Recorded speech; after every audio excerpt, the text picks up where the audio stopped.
need to do more. If you want to encourage people also to understand the system, we should have mock council meetings. In other words, for the youth, on relevant issues. Let's take the issue of garbage collection, if I can use that as an example, because everybody cares about that on a municipal level.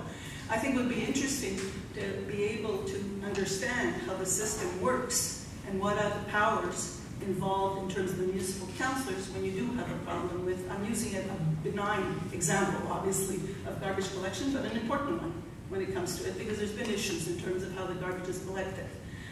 So mock municipal council meetings for anyone, any citizen who's interested to see how the system works.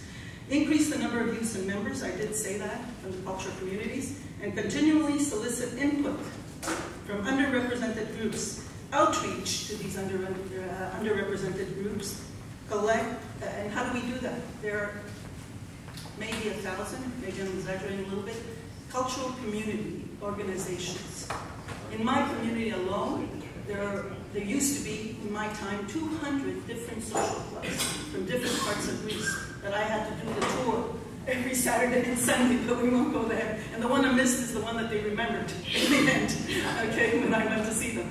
But I think that there are leaders in those organizations that we can reach out to and ask them to participate in town halls, in meetings, and ask them if among themselves there are individuals, youth and otherwise, who are willing to run for office at any level.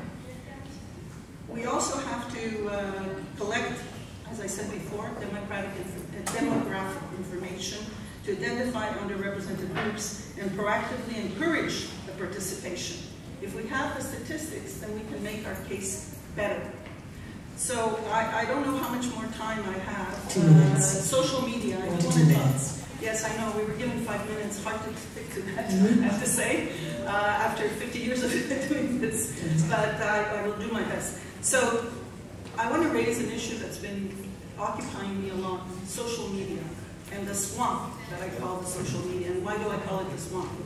If women and other minorities are leaving politics, one of the reasons they are leaving politics, and not the only one, but a very important one, is the type of isms that exist in social media. Racism, sexism, misogynism, harassment, I can go on and on. There are statistics that are done by the IPU where 80% of women parliamentarians all over the world were harassed. And the statistics show some of them were even physically harassed. There was the case of Catherine McKenna, if you remember, the Minister of the Environment, who had a really interesting word that was written all over her campaign office door. In my time, we didn't have social media. I used to get a few phone calls in my office, and I won't repeat what was said, okay? But in general, it was a phone call, and they would hang up.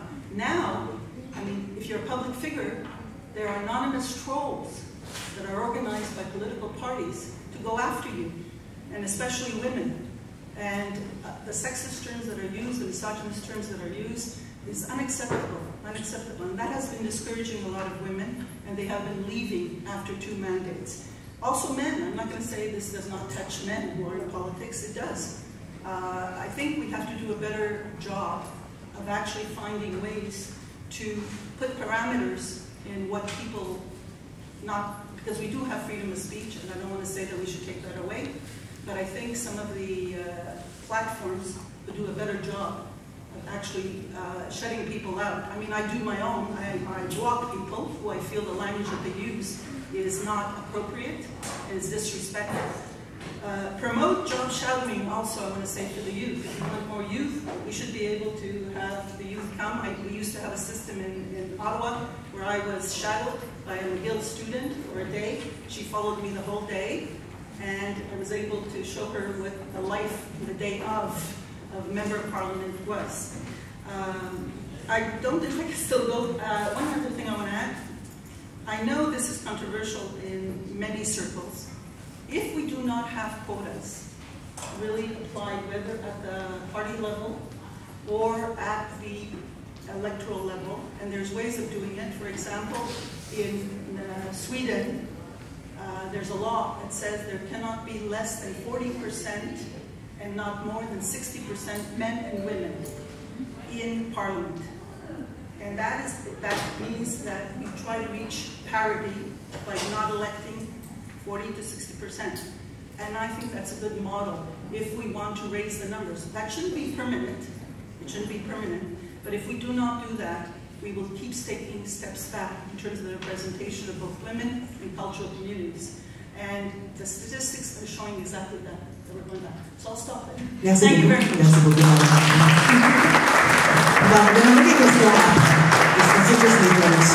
Mesdames et messieurs, à ce moment-là, on va prendre une pause de 10 minutes, s'il vous plaît. Vous pouvez avoir des réfléchissements en arrière. Ladies and gentlemen, at this time, we actually